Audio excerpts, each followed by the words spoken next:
देखो मेरे Pokémons, most of the time ये होता है कि मैं वीडियो को डायरेक्ट स्टार्ट करता हूँ, बट सबसे पहले मैं तुम सबसे माफ़ी मांगना चाहता हूँ बिकॉज मैं वीडियो को अपलोड नहीं कर पाया। चलिए वीडियो को स्टार्ट करते हैं। जब आम लोगों को ये इंजेक्शंस दिए जाते हैं तो 2 साल लगते हैं उनके अंदर कोई बदलाव नजर आने के लिए, पर चीज़ें अब बदल चुकी हैं। अब मुझे लगता है मुझे एक कदम आगे जाना होगा जल्दी रिजल्ट पाने के लिए, और अब जैसे हो वैसा ही रहो, बिल्कुल भी हिलना मत, ये जल्दी ही खत्म हो जाएगा। टेर्जो रिकार्डो के मुंह पर से पट्टियां हटाता है और उसे इंजेक्शन दे देता है। वहीं हम इनोएडन चलते हैं। मेड ये देखकर चौंक जाती है कि हिलास ने अपना क्या हुलिया बना लिया है। वो उसके लिए बात रेडी करने जाती है। वहाँ एक्जियन आता है। वो उससे कहता है, हिलास क्या तुम मॉन्स्टर से लड़ने गई थी? मैंने तुमसे कहा था कि अकेले कहीं मत जाना, वहाँ खतरा हो सकता है। हिलास कहती है कि वो ठीक है, वो सिर्फ इस बार अकेली गई थी। एक्जियन उसके चेहरे को साफ करता है। वो उससे कहता है कि बात रेडी होने में टाइम लग सकता है, तब तक वो उसकी मदद करेगा। वो हिलास के बालों में लगे रिबन को खोल देता है।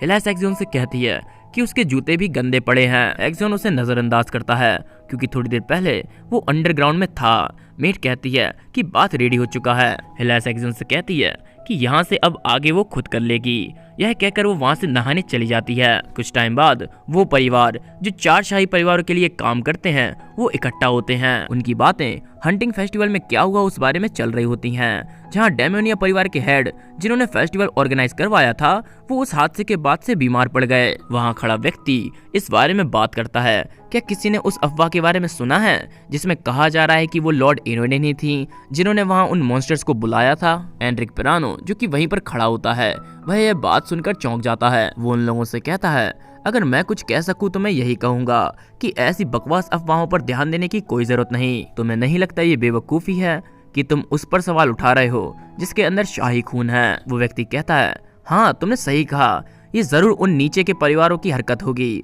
जो ऐसी झूठी अफवाह फैला रहे हैं। बगल में खड़ी वो लेडी कहती है, हाँ और रेमेंटिया फैमिली भी इसमें शामिल है। लॉर्ड रेमेंटिया अभी भी हुए उस हादसे को एक्सेप्ट नहीं कर पा रहे हैं जो उनके बेटे के साथ हुआ। मुझे बुरा लगा कि उन्होंने अपने बेटे को खो दिया, पर लॉर्ड बर्जेट ने ये जानबूझकर नहीं किया था, है ना? ये हादसा तब हुआ जब वो मॉन्स्टर्स पर हमला कर रहे थे। गवाहों की माने तो पता चलता है कि मास्टर रेमेंटिया अपने तीर से लॉर्ड इनोएडन पर निशाना लगा रहे थे, न कि मॉन्स्टर पर। शायद लॉर्ड रेमेंटिया किसी को ढूंढ रहे थे जिस पर वो इसका इल्जाम लगा सकें। जब उन्होंने सुना कि इन मॉन्स्टर्स को लॉर्ड इनोएडन ने बुलाया था तब उनकी आंखों में एक अलग ही गुस्सा नजर आ रहा था। वो लेडी आगे कहती है, वैसे उनके आसपास जब वो जानवर इकट्ठा हुए थे वो एकदम ही अलग नजारा था। मेरे लिए उनकी रिस्पेक्ट और भी बढ़ चुकी है। और तुम्हारे इस बारे में क्या कहना है कॉर्डेलिया? कॉर्डेलिया के हाथ पांव कांपते हैं। वो लेडी उससे पूछती है, अरे कॉर्डेलिया तुम ठीक तो हो ना? तुम्हारा चेहरा तो पीला पड़ रहा है। कॉर्डेलिया कहती है, हाँ मेरी तबीयत आज कुछ अच्छी नहीं है। वो लेडी कहती है, मैंने सुना है कि लॉर्ड मोंटेना की तबीयत खराब चल रही है और वो भी आराम कर रही हैं। तुम्हें भी घर जाकर आराम करना चाहिए। कॉर्डेलिया कहती है, हाँ शायद मुझे ऐसा ही करना चाहिए। कॉर्डेलिया वहाँ से जल्दी जाने के लिए सभी से माफी मांगती है। कॉर्डेलिया के पास उसकी मेड आती है। कॉर्डेलिया उससे पूछती है, क्या मेरी माँ की कोई खबर मिली? मेड कहती है, फिलहाल तो नहीं लेडी। कॉर्डेलिया कहती है, अच्छा आखिर वो कहाँ हो सकती हैं? वो एक जगह से दूसरी जगह बहुत ही ध्यान से जाती हैं, पर वो अचानक से बिना कोई निशान छोड़े कहाँ चली गईं? मुझे लगा उनके गायब होने के पीछे जरूर टेर्जो का हाथ होगा, पर उसके एटीट्यूड देखने से तो लगता है मैं गलत थी। वो अपनी मेट से कहती है, चलो मोंटेना स्टेट वापस चलते हैं। वहीं हमें कुछ यादें दिखाई जाती हैं।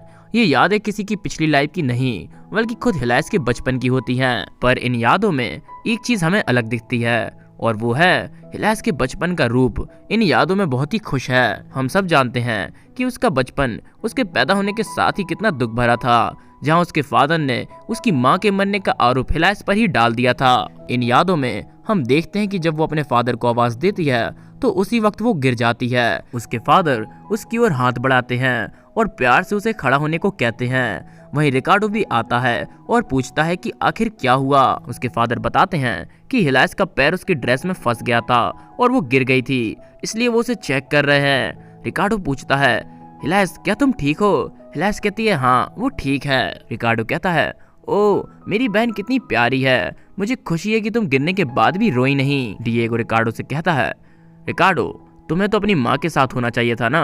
रिकार्डो कहता है कि उन्होंने ही उसे यहाँ भेजा है, मॉम वापस चलने को कह रही हैं। तभी वहाँ रिकार्डो और हिलास की दूसरी माँ और गैब्रियल की असली माँ आती हैं। रिकार्डो उनके पास दौड़कर जाता है।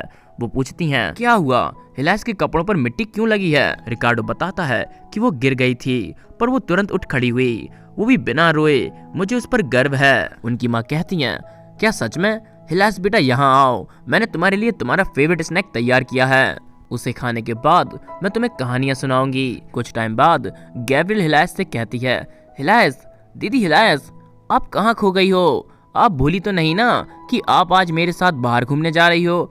चलो मुझे आपकी मदद करने दो। हिलास मन में कहती है आखिर गैब्रियल ये क्या कर रही है। दोस्तों ये सब जो हो रहा है वो हिलास की जिंदगी में कभी हुआ ही नहीं, जिस वजह से वो भी हैरान है। गैब्रियल उसके हाथों में कुछ पहना देती है और वो उससे कहती है कि फादर उसके लिए ये एक ट्रिप से लेकर आए हैं, ये आप पर सूट हो रहा है। अगर आपको दूसरे कलर में भी चाहिए तो मैं आपके लिए दिखा सकती हूँ। कलर डिसाइड करने के बाद हम लोग बाहर घूमने चलेंगे। उन्हीं यादों में हिलास के बचपन में डिएगो से कहानी सुनाता है, रिकार्डो उसके साथ खेलता है और जब उसकी यादें भविष्य में आती हैं तो वो देखती है खुद को एक्जियोन के साथ, जो उससे पूछता है कि वो आखिर क्या सोच रही है। हिलास कहती है कि उसे वो टाइम याद आ गया जब वो लोग पहली बार मिले थे। एक्जियोन कहता है अच्छा वो जब मुझे हेड बनाया गया था, काश हमारे माता पिता ने हमारी शादी बचपन में ही करा दी होती जैसे पिछली पीढ़ियों में होता था, तो हम कितने लंबे समय तक एक दूसरे के साथ होते। तभी उनके रूम के बाहर से दो बच्चे आते हैं और वो बच्चे एक्जियोन और हिलास को मॉम डैड कहकर बुलाते हैं। ये बच्चे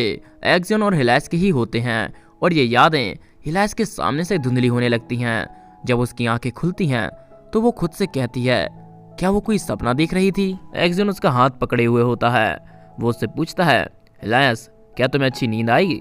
हिलास कुछ सोचती है, तभी उसे एहसास होता है कि वो राजा की आत्मा से मिलने के बाद 3 दिन तक सोती रही। हिलास और एक्जियोन दोनों गार्डन में बैठे होते हैं। एक्जियोन हिलास से पूछता है क्या उसकी नींद अभी भी पूरी नहीं हुई, तुम जाकर सो क्यों नहीं जाती। हिलास कहती है मैं ठीक हूँ, मुझसे ज्यादा नींद की जरूरत तो तुम्हें है। एक्जियोन कहता है मुझे नींद की उतनी जरूरत नहीं, मैं ठीक हूँ, मुझे बस तुम्हारी गोद में लेटना ज्यादा पसंद है। हिलास मन में कहती है कितनी शांति है यहाँ। तभी वहाँ मेड आती है और कहती है सुनिए लेडी। मेड कहती है पता नहीं पर जब मैं सफाई कर रही थी तब मुझे आपकी आवाज आई। हिलास मन में कहती है क्या ये उन दिव्य शक्तियों की वजह से हो रहा है। वो मेड से पूछती है मैं जब सो रही थी तब क्या हुआ बताओ। मेड बताती है कि बर्वेनम हाउस से कई सारे लेटर्स आए और लगता है जैसे कैलिशिया परिवार में कुछ उथल पुथल चल रही है। पता चला है कि लेडी वियोलेटा और मास्टर टेरेंसो के बीच झगड़ा हुआ है और बर्जेट एस्टेट को लेकर भी एक खबर आई है। हिलास पूछती है कि वो खबर क्या है। मेड कहती है कि कोई था जिसका नाम शुल्लामन था, वो लॉर्ड बर्जेट से मिलना चाहता था। उसने कहा कि किसी मिशन को अंजाम देते वक्त उसे गहरी चोट आई है। मैं इस बारे में पूरे तरीके से नहीं जानती क्योंकि मैंने खुद ये बात किसी और से सुनी है। एक बात और है जो शायद इतनी इम्पोर्टेंट नहीं होगी, पर परवेनम हाउस में मेरा कोई जान पहचान का है जिसने मुझे बताया है कि लेडी गैब्रियल परवेनम स्टेट में रुक रही हैं और शायद इसी वजह से वो हमें लेटर्स भेजे जा रहे थे। इतना काफी रहेगा मेरी लेडी। हिलास कहती है हाँ ठीक है, अब तुम अपने काम पर लग जाओ। मेड के जाने के बाद हिलास मन में कहती है तो ज्यादा कुछ नहीं बदला है। आखिर जो चीजें मैंने अपने सपने में देखी थी वो क्या थी? क्या वो सच में कोई सपना था? ये ऐसा था जैसे मैं अपने पास्ट एंड फ्यूचर को एक साथ देख रही हूँ, पर शायद ये वो चीजें हैं जिनकी मैं चाहत रखती हूँ। हिलास अपने पेट पर हाथ रखती है और मन में कहती है बेहतर होगा मैं इन चीजों को यहीं रोक दूं क्योंकि मैं इसकी जिम्मेदारी नहीं ले सकती। मुझे पहले ही बुरा लग रहा है इस बात को लेकर कि अंत में मुझे एक्जियोन को छोड़कर जाना ही होगा, इसलिए एक इंसान ही काफी है। मेरे पोकेमॉन्स, अगर आप समझदार होगे तो समझ सकते हो कि हिलास किस बारे में बात कर रही है, तो जल्दी से कमेंट करके बताओ कि आखिर हिलास किस बारे में बात कर रही है। सिर्फ उसी पर्सन का कमेंट पिन होगा जो आंसर सही देगा, पर अगर उस पर्सन ने वीडियो को स्पीड अप करके देखा होगा तो मुझे पता चल जाएगा एंड उसका कमेंट पिन नहीं होगा। इसलिए जल्दी से कमेंट करो, जल्दी से मत करो बट कर दो यार, बस चलो छोड़ो। हिलास आगे कहती है कि सोचा जाए तो मोंटेना टी पार्टी आने वाली है, शायद मुझे वहां जाने से पहले अच्छी नींद ले लेनी चाहिए। कुछ टाइम बाद हम मोंटेना टी पार्टी में पहुंच जाते हैं। कॉर्डेलिया सबको वहां वेलकम करती है। तभी कॉर्डेलिया को कोई आवाज देता है, ये वियोलेटा होती है। वियोलेटा उससे डायरेक्ट पूछती है कॉर्डेलिया क्या तुम ठीक हो? कॉर्डेलिया पूछती है तुम्हारा क्या मतलब है? वियोलेटा कहती है क्या ऐसा लॉर्ड मोंटेना की वजह से हो रहा है? मैंने सुना है कि उनकी तबीयत सही नहीं चल रही है, उन्होंने उस दिन की मीटिंग को भी अटेंड नहीं किया था और आज तुम्हारा चेहरा भी पीला पड़ा हुआ है। कॉर्डेलिया वियोलेटा से नजरें चुराते हुए कहती है कि वो अब ठीक हो रही हैं और शायद बहुत जल्दी अपने कामों में लग भी जाएंगी। कॉर्डेलिया आगे कहती है, वैसे लॉर्ड कैलिशिया कैसी हैं? मैंने सुना है उनकी तबीयत भी ज्यादा खराब रहने लगी है। वियोलेटा कहती है, हाँ, और इसी वजह से घर के एल्डर्स को बड़ी खुशी हो रही है। हाल ही में हुई एक छोटी सी मीटिंग में उन्होंने ये अनाउंस किया कि अब से कैलिशिया की कमान को वो संभालेंगे क्योंकि मेरी माँ की तबीयत खराब है। मुझे इतना ज्यादा गुस्सा आ रहा था, वो हेड की सीट पर भी बैठे, मुझे उसमें थोड़े और चांटे लगाने चाहिए थे। कॉर्डेलिया कहती है, अच्छा अच्छा चलो, अब तुम गार्डन में जाओ, मैं तुमसे थोड़ी देर बाद वहीं मिलती हूँ। वियोलेटा वैसा ही करती और वहां से चली जाती है। तभी वहां कोई आता है जो कॉर्डेलिया का नाम लेता है। यह एक लेडी होती है जिसके पीछे उसके 2 बॉडीगार्ड होते हैं। वो लेडी कहती है कि वो लॉर्ड मोंटेना से यहाँ मिलने आई है।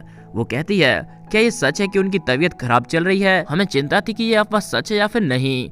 दरअसल हमने 3 हफ्ते पहले उनसे मिलने का प्लान बनाया था, पर वो हमारे भेजे गए किसी भी लेटर का रिप्लाई नहीं दे रही हैं। कॉर्डेलिया कहती है, मैं समझ गई। वो मन में कहती है, मैंने इनमें से कुछ लोगों के चेहरों को पहले भी देखा है, पर शायद एक को नहीं। आखिर ये इनकी मीटिंग किस बारे में होनी थी? कॉर्डेलिया उनसे कहती है, आपको मेरी माँ की तबीयत की चिंता करने की कोई जरूरत नहीं। क्या है ना, कुछ जरूरी कामों की वजह से वो यहाँ नहीं है और कुछ टाइम तक वो बिल्कुल भी फ्री नहीं रहने वाली, इसलिए उन्होंने जाने से पहले घर की सारी जिम्मेदारियां मुझे दे दी हैं। इसलिए यहाँ आइए, मैं आपको जानती हूँ और यह भी कि आप क्या करती हो। मेरी माँ ने आपके बारे में बताया है। कुछ देर बाद हम किसी के बालों को हवा में लहराते हुए देखते हैं और हम देखते हैं किसी घर की छत पर हिलास खड़ी होती है। हिलास कहती है, तो पार्टी स्टार्ट हो चुकी है। मैं ऐसे सो गई थी कि मैं लगभग पार्टी मिस कर देती। मैं इतना ज्यादा सोने लगी हूँ, ये एक बड़ी प्रॉब्लम है। तभी हिलास की नजर किसी पर पड़ती है। वो अपनी शक्तियों का इस्तेमाल करती है। हम देखते हैं कि उस लेडी के आदमी एक दूसरे से बातें कर रहे होते हैं। क्या उन्हें उस लड़की को उस बारे में बताना चाहिए था? दूसरा कहता है, सब सही होगा, आखिर वो उसकी बेटी जो है। पर लॉर्ड मोंटेना तो अपनी बेटी को इन सब में डालने के लिए राजी नहीं थी और यही वजह थी कि हमें इस तरीके से मोंटेना स्टेट में आना पड़ता था। दोस्तों, हमें पता चलता है कि लोगों ने कॉर्डेलिया को कुछ बता दिया है। वो लेडी कहती है, हो सकता है लॉर्ड मोंटेना ने अपना मन बदल लिया हो, आखिर उनकी बेटी बड़ी हो रही। इतने में वो लड़की बोलते बोलते रुक जाती है। उनके साथ चल रहा वो आदमी कहता है, जेनेट, आखिर तुमने बोलना क्यों बंद कर दिया? उस व्यक्ति के होश उड़ जाते हैं जब वो देखता है कि उसकी दोस्त जेनेट के पेट में से फ्लावर्स निकल रहे हैं और वो जमीन पर गिर जाती है और उसके पीछे हिलास खड़ी होती है। हिलास कहती है, तो तुम सब यहाँ इकट्ठा हुए हो। हिलास के पैरों के पास खून ही खून बहता है जेनेट का। हिलास आके कहती है, अब मेरा काम और भी आसान हो जाएगा। वहीं हम पार्टी गार्डन में देखते हैं वियोलेटा को, जो कि चाय पी रही होती है, पर उसे उस चाय का टेस्ट थोड़ा अजीब लगता है। वो मन में कहती है कि कॉर्डेलिया को आने में बहुत देरी हो रही है। तभी उसे सामने कोई दिखता है। ये कॉर्डेलिया होती है। वो बहुत ज्यादा घबराई होती है। वो मन में कहती है, आखिर मैंने उन लोगों से ही क्या सुन लिया?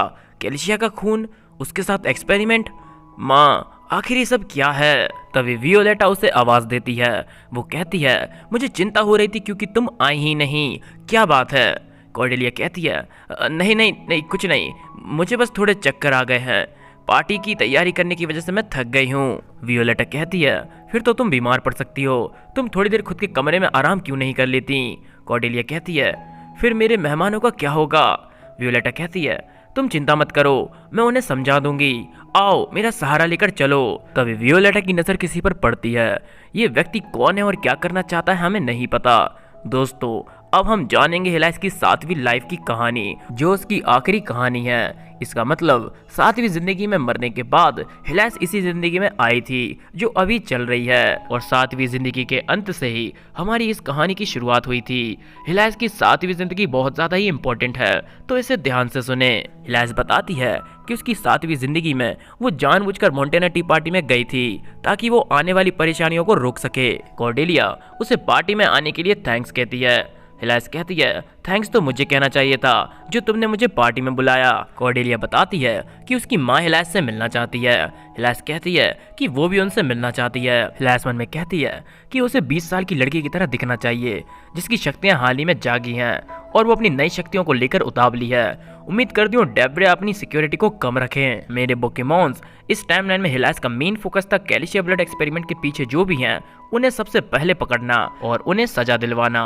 हम सभी जानते हैं इन सब का मास्टरमाइंड कोई और नहीं, मोंटेना परिवार खुद है, और इसी वजह से हिलास मोंटेना स्टेट आई है। तभी उसकी नजर एक लड़की पर पड़ती है।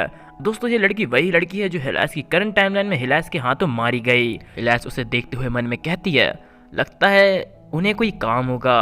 कॉर्डेलिया कहती है, मुझे लगता है ये मोंटेना फैमिली के बिजनेस पार्टनर हैं जो कि अक्सर मेरी माँ से मिलने आते रहते हैं। हिलास उसके नेक के निशान को देखते हुए मन में कहती है, कितना अनोखा निशान है, शायद जरूरत पड़े मुझे इस ग्रुप पर नजर रखनी पड़ेगी। हिलास हमें बताती है कि जब वो उस लेडी से दोबारा मिली तब ठंड का महीना था और हिलास जस्ट 22 साल की हुई थी। ये जस्ट बिल्कुल उसके पहले हुआ जब डेब्रिया को मौत की सजा सुनाई जाने वाली थी। जेनेट हिलास को पकड़कर उससे कहती है, मैंने सुना है तुम ह्यूमन म्यूटेंट्स को ठीक करने का कोई तरीका ढूंढ रही हो, मैं तुम्हारी मदद कर सकती हूँ, बदले में प्लीज जब मोंटेना को सजा सुनाई जाए तो मेरा नाम उसमें मत आने देना। हिलास कहती है, 1 साल, तुम्हारे पास सिर्फ 1 साल है उन्हें ठीक करने के लिए। जेनेट कहती है, थैंक यू सो मच, मैं उन म्यूटेंट्स को बिल्कुल पहले जैसा कर दूंगी हर कीमत पर। और इसी डायलॉग के साथ हम करंट टाइमलाइन में वापस आते हैं। हिलास बताती है, उस टाइम इस ग्रुप और इस लेडी के नामो निशान पूरे तरीके से मिट गए थे, जिस वजह से मुझे उन्हें ढूंढने में बहुत ही दिक्कत आई थी। मुझे खुशी है मैं मोंटेना स्टेट पहले आ गई। हिलास अपनी शक्तियों से उन सबको खत्म करने लगती है। वहाँ हर तरफ खून खराबा होता है। वहीं उसी के आसपास हम रेनॉक और क्रिस को देखते हैं। रेनॉक कहता है, क्या ये सच है कि लेडी इनोइडन हमें यहाँ मोंटेना स्टेट में दिखेंगी? क्रिस कहता है, चल के देख लेते हैं। क्रिस मन में कहता है कि उसने इनोइडन को 3 लेटर भेजे पर एक का भी जवाब सामने से नहीं आया, जबकि उनमें से एक लेटर में मैंने उस शाही आइटम का जिक्र भी किया था। मुझे हिलास से इस बारे में बात करनी होगी कि आखिर ये सब क्या हो रहा है। मुझे उन अंडरग्राउंड टनल के बारे में भी कोई अच्छी फीलिंग नहीं आ रही। एक्स-ज़ोन के वहां मिलने के बाद मैं दोबारा वहां गया था पर वहां हंटिंग फेस्टिवल के बाद से कुछ भी नहीं बदला, पर फिर भी मुझे किसी बात की चिंता सता रही है। रेनॉक, तुम्हारे पास अब भी वो आइटम है ना? रेनॉक कहता है, हाँ सर, मेरे पास वो आइटम अभी भी है। क्रिस कहता है, इसे संभाल कर रखना, ये बहुत ही इंपॉर्टेंट है। तभी उन दोनों को वहाँ चेरी ब्लॉसम की एनर्जी महसूस होती है। क्रिस तुरंत दौड़कर वहाँ जाता है और जैसे ही वो वहाँ पहुँचता है उसके होश उड़ जाते हैं। वो देखता है हिलास ने अपनी शक्तियों से वहाँ आतंक मचा दिया है। वो कहता है, आखिर ये क्या हो रहा है? रेनॉक भी वहाँ आ जाता है। हिलास उनसे कहती है, मुझे कोई जानी पहचानी सी एनर्जी महसूस हो रही है, क्या वो तुम्हारे पास है? क्रिस कहता है, मेरे पास वो क्या? इतने में हिलास अपनी शक्तियों से हमला करती है और वो हमला क्रिस के बगल से जाता है। क्रिस के चेहरे पर खून के छींटे गिरते हैं और जब वो पीछे देखता है तो उसे दिखता है जो बॉक्स रेनॉक हाथ में लिया था उस पर खून गिरा है और वो खून रेनॉक का होता है। हिलास उस बॉक्स से वो आइटम उठाती है और उससे निकले जम को निकलने जाती है। क्रिस रेनॉक की ओर दौड़ता है, वो उसे अपनी गोद में उठाता है। तभी उसके पीछे से बहुत जोर की एनर्जी निकलती है। तभी क्रिस को उसकी यादें वापस मिल जाती हैं। दोस्तों, ये यादें हिलास की दूसरी जिंदगी की होती हैं, जहां क्रिस हिलास को अपने साथ परवेनम ले गया था, पर हिलास को उसका असली प्लान पता चल गया था, जिस वजह से वो वहां से निकलना चाहती थी। और जब इनोइडन से उसे वो लेटर मिला और जैसे ही वो वहां से निकली उसका एक्सीडेंट हो गया और वो मारी गई। पर क्रिस को उसके आगे क्या हुआ उसकी यादें वापस मिल गई, जहां उसे पता चला कि उसका भाई गोटिए परवेनम ही वही था जिसने हिलास को वापस भेजने का ऑर्डर दिया था। वो उसे परवेनम हाउस में और नहीं रखना चाहते थे क्योंकि उन्हें लगा क्रिस का कोई प्लान नहीं है उन्हें घर का एक वारिस देने का, इसलिए उन्होंने इनोइडन की तरफ से खुद ही एक झूठा लेटर उसे लिखा। क्रिस को ये सब याद आ जाता है, उसे हिलास की मौत भी याद आती है। वो घुटनों के बल बैठ जाता है। हम देखते हैं हिलास को जिसने थोड़ी देर पहले ही उस आइटम को निगला था जिसमें राजा की दिव्य शक्तियां थीं। वो कहती है कि उसे चक्कर आ रहे हैं। क्रिस पीछे मुड़कर देखता है, उसे वहां हिलास घुटनों के बल बैठे दिखती है। वो कहता है, नहीं नहीं नहीं नहीं नहीं नहीं नहीं, मरना नहीं, तुम मर नहीं सकती, ये मेरी गलती है, मैंने तुम्हारे साथ गलत बर्ताव किया, मुझे माफ कर दो, मैं ऐसा दोबारा नहीं करूंगा, मैं वादा करता हूँ, इसलिए प्लीज मरना नहीं हिलास, प्लीज अपनी आंखें खोलो प्लीज। तभी एक आवाज आती है, अपने गंदे हाथ उससे दूर रखो, तुम्हारा उस पर कोई भी हक नहीं, जब वो जिंदा थी तब भी नहीं और अब जब वो इस दुनिया में नहीं रही तब भी, क्योंकि वो मैं हूँ जो उसे पूरा अपना बना लूंगा, यहाँ तक कि उसके शरीर को भी, जिसे उसकी आत्मा छोड़ देगी। यह कहकर एक्स-ज़ोन वहाँ से चला जाता है और क्रिस बस वहीं पर रोता रहता है। वहीं दूसरी ओर हम शिलेमन को देखते हैं जो कि एक बैरियर के बाहर बैठा होता है। वो कहता है कि वो कई दिनों से बाहर नहीं आई, लॉर्ड इनोइडन ने उन्हें जिस हिसाब से चोट पहुंचाई है शायद वो बहुत ज्यादा होगी, लगता है मुझे अपनी शक्तियों की प्रैक्टिस करके टाइम पास करना चाहिए। तभी शिलेमन की नजर किसी पर पड़ती है, ये उस हाउस से आ रही मेड होती है। शिलेमन को समझ नहीं आता कि वो मेड क्या करना चाहती है। तभी वो मेड अपने सिर को उस बैरियर में मारने लगती है। शिलेमन कहता है, आखिर तुम ये क्या कर रही हो? तुम्हारी ताकत से ये बैरियर नहीं टूट सकता, इससे सिर्फ तुम्हें चोट ही लग सकती है। तभी वहाँ ज़नन आती है, वो चुटकी बजाती है और उस मेड को गायब कर देती है। वो कहती है, मुझे नहीं पता था हालत इतने खराब हो जाएंगे, पर शायद मैं गलत थी। शिलेमन कहता है, मैडम ज़नन, ये आपने क्या किया? ज़नन कहती है, मैं बस सफाई कर रही हूँ, मुझे माफ़ करना, मैंने तुम्हें डरा दिया। मैंने घर में सारे म्यूटेंट्स को साफ कर दिया, पर शायद एक रह गया था। शिलेमन कहता है, आपने अपने पति को तो नहीं मारा ना?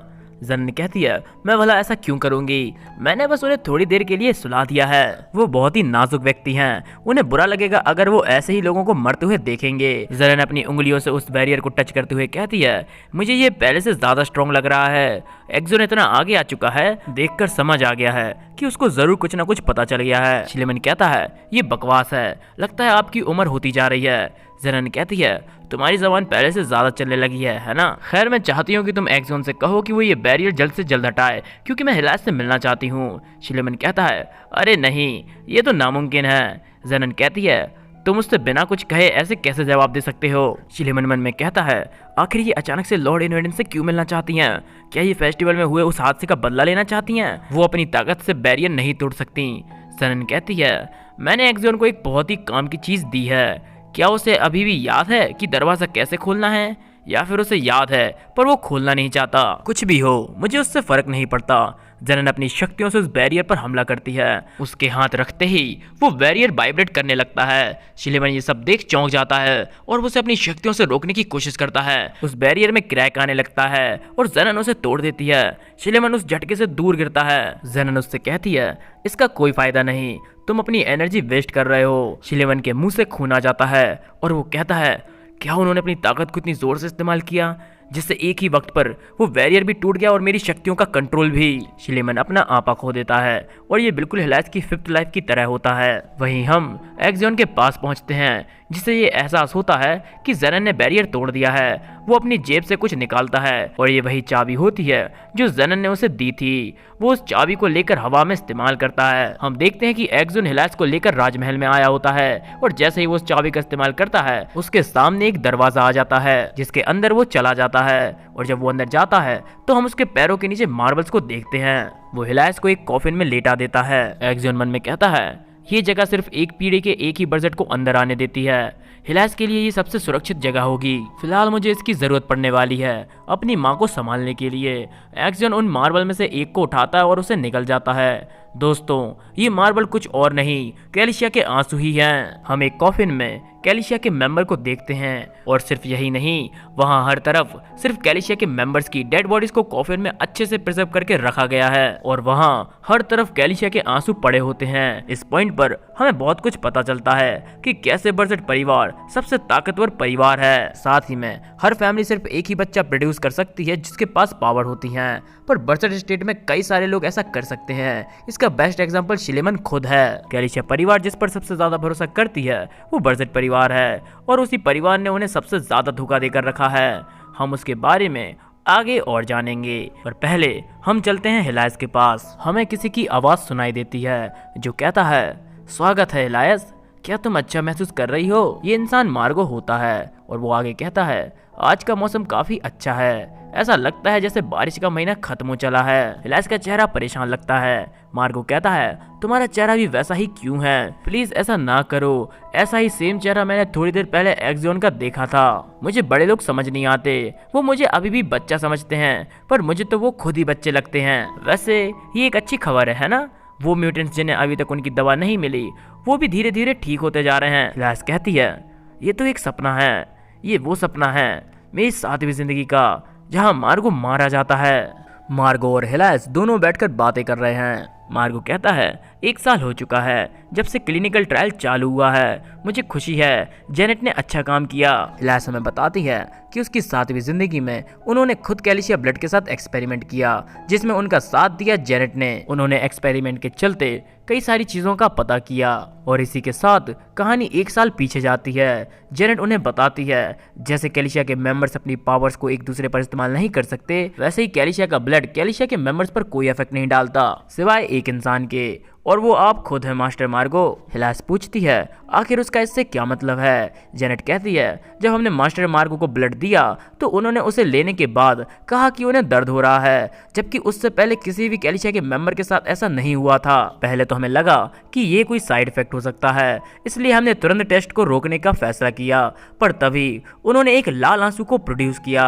हिलास कहती है ये तो बिल्कुल कैलिशिया के ब्लड के हीरो की तरह लग रहा है। जेनेट कहती है बिल्कुल सही, तो हमने उन्हीं आंसुओं का इस्तेमाल उन म्यूटेंट मॉन्स्टर्स पर किया और चमत्कार से उनके सिम्टम्स कम होने लगे। हम जल्द ही उन्हें ठीक करने का रास्ता खोज लेंगे। हिलास कहती है पर तभी वो मन में सोचती है अगर ये तरीका काम करता है तो मार्गो एक टेस्ट सब्जेक्ट बन जाएगा जिससे उसकी हेल्थ पर असर आएगा। तभी हिलास के पीछे से आवाज आती है मैं से करूंगा।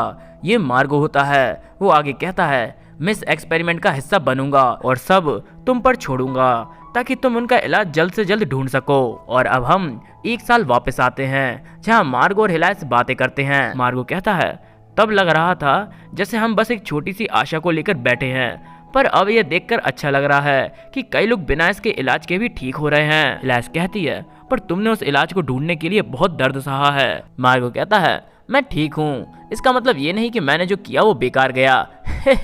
मुझे खुशी है कि लोग दर्द से आज़ाद हो सके, कुछ देर के लिए सही, पर मुझे इससे खुशी तो मिली। मैंने सुना है कि चीज़ें वैसी ही हो गई हैं जैसी वो थी इन 6 से 12 महीनों में, इसलिए अब घबराओ मत, सब सही है। उससे ज़्यादा अब तुम्हें थोड़ा अपने आसपास ध्यान देना चाहिए, जैसे एक हमसफर की तलाश कैसी रहेगी। हिलास कहती है हाँ बात तो सही है, ठीक है मार्गो, आज से मैं और तुम दोनों घबराएंगे नहीं।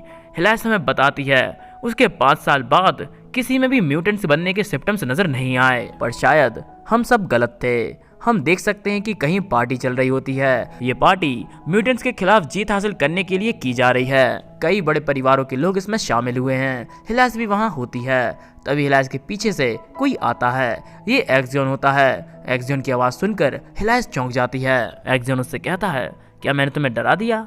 मैंने तुम्हें यहाँ अकेला देखा तो मैंने सोचा हेलो कह दूँ। हिलास उससे कहती है मैं बिल्कुल ठीक हूँ माय लॉर्ड। एक्सियन उससे पूछता है क्या मैंने तुम्हें डिस्टर्ब कर दिया? हिलास कहती है नहीं नहीं, मैं बस लोगों को देख रही थी और वियोलेटा का इंतजार कर रही थी। सभी लोग तैयार होने में बिजी हैं, मुझे लगता है मुझे भी तैयार होने जाना चाहिए। एक्सियन कहता है हाँ बिल्कुल, तुम्हें तैयार होने जाना चाहिए। वैसे एक बात बताओ, क्या तुम्हें अभी भी मेरे साथ होने पर अनकंफर्टेबल फील होता है? हिलास ये सुनकर शर्मा जाती है। एक्सियन आगे कहता है तुम जस्ट थोड़ी देर पहले मुझसे बहुत इज्जत से पेश आई। मैंने तुमसे पहले भी कहा था तुम मुझे मेरे नाम से बुला सकती हो। तुम जल्द ही अपनी फैमिली की हेड बन जाओगी, तो वैसे भी हम एक ही रैंक पर रहेंगे।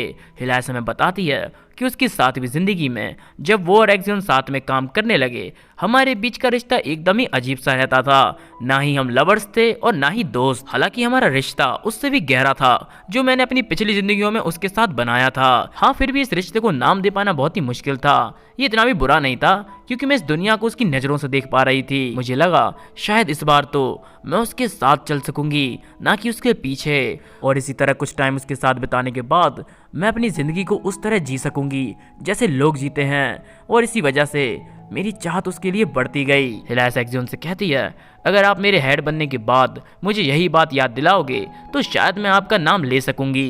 एक्सियन कहता है मैं इसे याद रखूंगा। एक्सियन थोड़ा शर्मा जाता है और हिलास से कहता है हिलास, मुझे तुम्हें कुछ बताना है, तो क्या तुम आज रात थोड़ा टाइम निकाल सकोगी? हिलास कहती है हाँ बिल्कुल। एक्सियन कहता है ठीक है, तो फिर मैं तुमसे बाद में मिलता हूँ। यह कहकर एक्सियन वहाँ से जाने लगता है। तभी हिलास का कोई नाम लेता है। ये गैबल होती है जो रोते रोते हिलास से कहती है तुम बेरहम हो, तुम्हें अपने फादर और अपने भाई के लिए कोई भी दया नहीं है। अरे मैं तो तुम्हारी सगी बहन नहीं, तो मुझे समझ आता है कि तुम्हें मेरी परवाह नहीं, पर तुम उन लोगों के साथ ऐसा कैसे कर सकती हो? तुम कुछ कह क्यों नहीं रही हो? उन्हें जेल में जाना पड़ा सिर्फ तुम्हारी वजह से। मेड उसे रोकती है पर गैबल नहीं सुनती। तभी वहाँ वियोलेटा आती है और कहती है अरे अरे लेडी गैबल, आज के दिन तो थोड़ा शांति रख लो। हिलास कहती है तो तुम यहाँ हो, अब तुम्हारी तबीयत कैसी है? वियोलेटा कहती है आराम करने के बाद मुझे बहुत अच्छा लग रहा है, मेरी चिंता करने के लिए थैंक्स। वो दोनों आसपास के लोगों को देखते हैं। वियोलेटा कहती है सभी लोग बहुत ज़्यादा खुश नजर आ रहे हैं, पर मुझे समझ नहीं आता मैं किस बात के लिए खुश हूँ। ये इवेंट कुछ भी नहीं है सिवाय इस प्रूफ के कि कैल्शिया परिवार कितना बेकार है। हिलास उससे कहती है वियोलेटा तुमने कुछ भी गलत नहीं किया। कैल्शिया ब्लड के लिए खुद को दोष मत दो। तुमसे जो हो सका तुमने किया इस सब को ठीक करने के लिए। मैं जानती हूँ चीजें वैसी नहीं गई जैसा हमने सोचा था, पर इसमें गलती तुम्हारी नहीं है। वियोलेटा इमोशनल हो जाती है और वो हिलास को कहती है, तुम्हारा शुक्रिया हिलास, तुमने भी कई चीज़ों को झेला है, उसके बावजूद भी तुम बहुत दयालु हो। वियोलेटा कहती है, ओ क्या तुम अभी मार्गो के पास जा सकती हो? उसने कहा था कि उसने तुम्हारे लिए गिफ्ट तैयार किया है। उसने ये भी कहा था कि वो तुम्हें हॉल में आने से पहले वो देना चाहता है। हिलास कहती है, ये गिफ्ट? तो क्यों ना हम साथ में चलें देखने? वियोलेटा कहती है, अगर मैं वहाँ गई तो वो शर्मा जाएगा, और हाँ मुझे भी कुछ काम है तो तुम्हें वहाँ जल्दी जाना चाहिए। हिलास कहती है, ओ अच्छा ठीक है, तो मैं तुमसे बाद में मिलती हूँ। हिलास वहाँ से चली जाती है और वो मन में सोचती है, एक गिफ्ट आखिर वो क्या हो सकता है। हिलास देखती है कि मार्गो के रूम का दरवाजा खुला होता है। उसे लगता है कि वहाँ कोई और भी है, और जब वो वहाँ जाकर देखती है तो उसकी रूह कांप जाती है। जमीन पर खून डला होता है। कैल्शिया के आंसू से भरा एक बॉक्स जमीन पर गिरा होता है और गैब्रियल के कपड़ों पर खून लगा होता है, और वहीं पर मार्गो मरा पड़ा होता है। गैब्रियल घबराते हुए कहती है, हिलास मैंने ये नहीं किया। मैंने देखा कि कोई इस कमरे में था, मैंने सोचा मैं उसे हेलो कह दूं, फिर पता नहीं कैसे मैंने खुद को ऐसे हालत में पाया। हिलास मुझे अब क्या करना चाहिए? क्या मैं जेल चली जाऊंगी जैसे फादर और रिकार्डो गए हैं? मुझे क्या करना चाहिए हिलास? तभी वहाँ से एक मेड आती है जो कहती है, मास्टर मार्गो एक बहुत बड़ी प्रॉब्लम हो गई है। लेडी वियो। वो मेड अपनी बात कहते हुए रुक जाती है, क्योंकि जब वो देखती है मार्गो जमीन पर मरा पड़ा हुआ होता है। वो मेड कहती है, ये कैसे हुआ? लेडी गैब्रियल, लेडी हिलास। तभी गैब्रियल उस मेड से कहती है, ये इसने किया, ये मैंने नहीं, ये हिलास ने किया। मैंने कुछ आवाज़ें सुनी और जब मैं यहाँ आई तो मैंने हिलास को देखा। देखो उसके पूरे कपड़ों पर खून ही खून लगा है। जब मैं उसको रोक रही थी तब थोड़ा सा खून मुझ पर भी लग गया, इसलिए मैंने कुछ नहीं किया। हिलास हमें बताती है कि उसके बाद उसके साथ क्या हुआ उसे कुछ भी याद नहीं। वो जब जागी तो उसने खुद को जेल में पाया, मार्गो की हत्या के चार्ज में। साथ ही में उसके बारे में लोगों ने गलत अफवाहों को फैलाना शुरू कर दिया। कोई कहता है इसमें कोई शक नहीं कि उसने ऐसी घटिया हरकत करी है ताकि वो कैल्शिया के आंसुओं को अपना बना सके। वो जरूर लॉर्ड डिएगो की पोजीशन को जल्द से जल्द हथियाना चाहती थी। कोई कहता है मेरे ख्याल से तो उसने गुस्से में यह जुर्म किया होगा, क्योंकि उसका कैल्शिया के आंसुओं को बेचने का धंधा चौपट हो गया था, और उसी वक्त उसकी सौतेली बहन जो हमेशा उसके लिए रास्ते का कांटा थी, वो गलत वक्त पर गलत जगह आ गई। उसे रास्ते से हटाने के लिए उसने अपनी मासूम बहन पर कत्ल का इल्जाम लगाने की कोशिश की। दूसरी लेडी कहती है, हाँ, और इसी वजह से उसने एक चाकू का इस्तेमाल किया, ना कि अपनी पावर्स का। कोई कहता है क्या हो अगर म्यूटेंट्स के सिम्टम्स फिर से नजर आने लगे? मुझे तो डर लग रहा है। हिलास बताती है उसकी सबसे ज्यादा बदकिस्मती यही थी कि वियोलेटा अपनी मौत और जिंदगी से लड़ रही थी। उसे पार्टी वाले दिन किसी ने चाकू मार दिया, क्योंकि सिर्फ इकलौती वही थी जो मुझे निर्दोष साबित कर सकती थी। हिलास कहती है, फिर मैंने उन शब्दों को सुना, प्लीज हिलास, प्लीज, मैं चाहता हूँ तुम गैब्रियल की जगह मर जाओ। अगर तुम मर भी जाती हो तो तुम्हें सिर्फ एक बार मौत का दर्द झेलना होगा। क्या तुम इतनी ज्यादा मतलबी हो कि अपनी बहन के लिए इतना भी नहीं कर सकती? गैब्रियल के भले के लिए मर जाओ, सिर्फ एक बार प्लीज। हिलास बताती है कि उस टाइम उसके सारे इमोशंस गुस्से में तब्दील होकर थम गए। हिलास मन में कहती है, ओह, तो आखिर ये सबका कोई मतलब नहीं रहा। रिकार्डो इनोएडन, आज से मैं तुम्हारा अंतिम संस्कार करती हूँ। अगर मेरा भविष्य ऐसे ही चलने वाला है, फिर चाहे मैं इसे कितनी बार ही बदलने की कोशिश क्यों ना करूँ, क्यों ना मैं इसे एक ही बार में खत्म कर लूँ। हिलास अपनी शक्तियों से रिकार्डो पर हमला करती है। हिलास कहती है, मैं कोशिश कर करके थक गई हूँ। वो जेल तोड़कर बाहर आ जाती है और मन में कहती है, मुझे विश्वास नहीं होता, मैंने चुटकी बजाकर इसका काम तमाम कर दिया। आखिर मैंने ये अपनी पिछली जिंदगियों में क्यों ट्राई नहीं किया? हिलास बताती है उसके बाद उसके लिए ये बहुत ही आसान हो गया। उसने हर किसी को मानना शुरू कर दिया, चाहे फिर वो गैब्रियल हो या डिएगो। उसने सबको खत्म कर दिया। हिलास कहती है, कितनी बेकार रही तुम्हारी और वो सारी जिंदगी जिनको मैंने जिया। अब अगर ऐसे ही मेरी ये बेकार जिंदगी को खत्म होना है, अगर ऐसा ही है तो मैं अपनी जिंदगी को तुम्हारे हाथों खत्म करना चाहती हूँ। हिलास एक्सियन से कहती है, क्या तुम यहाँ मुझे रोकने नहीं आए? तुम मुझ पर हमला क्यों नहीं कर रहे हो? एक्सियन कहता है, तो तुम चाहती हो मैं तुम्हें खत्म कर दूं? मैं ऐसा कैसे? मैं तुम्हें चोट कैसे पहुंचा सकता हूँ? मैं ऐसा नहीं कर सकता। मैं जानता हूँ तुमने मार्गो को नहीं मारा, इसलिए मेरे साथ आओ। तुम्हें किसी भी चीज की जिम्मेदारी लेने की कोई जरूरत नहीं। मैं किसी को तुम्हें छूने तक नहीं दूंगा, इसलिए प्लीज आओ मेरे साथ। हिलास कहती है, नहीं, मैं सब छोड़ना चाहती हूँ। एक्सियन कहता है क्या? हिलास कहती है मैं थक चुकी हूँ एक्सियन, ऐसी जिंदगी से जहाँ मैं कुछ भी कर लूँ कुछ सही नहीं हो सकता। मैं हर चीज़ को ख़त्म करना चाहती हूँ। थैंक यू हमेशा मेरे लिए खड़े रहने के लिए, पर प्लीज़ अगली बार ऐसा मत करना। मैं बहुत ही पागल और मतलबी हूँ, शायद मैं तुम्हें उस टाइम मना नहीं कर पाऊँ, पर मैं उम्मीद करती हूँ कि वो अगली बार कभी आए ही नहीं।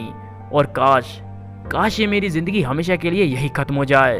एक्सियन उसे रोकता है पर हिलास नहीं सुनती और वो खुद की जान ले लेती है। मेरे पोकेमॉन्स, इस पॉइंट पर आप समझें कि ये हमारी हिलास का वो टर्निंग पॉइंट है जहां उसने जिंदगी से हार मान ली। उसे समझ आ गया कि चाहे वो कुछ भी कर ले उसकी जिंदगी अंत में ऐसे ही हो जाएगी। जहां उसकी दोस्त वियोलेटा को चाकू मार दिया गया और अपने प्यारे दोस्त मार्गो को खो दिया और इसका इल्जाम उसके ऊपर ही लग गया। चाहे वो कितनी भी कोशिश कर ले वो खुश नहीं रह सकती और इसी वजह से उसने अपनी जिंदगी को खुद के हाथों खत्म करने का सोचा। और अब उसका कोई इरादा नहीं इस दुनिया से फिर से रिश्ते बनाने का, वो बस आजादी चाहती है। एक्सियन हिलास को ऐसे देख टूट जाता है। नहीं नहीं हिलास, नहीं नहीं नहीं।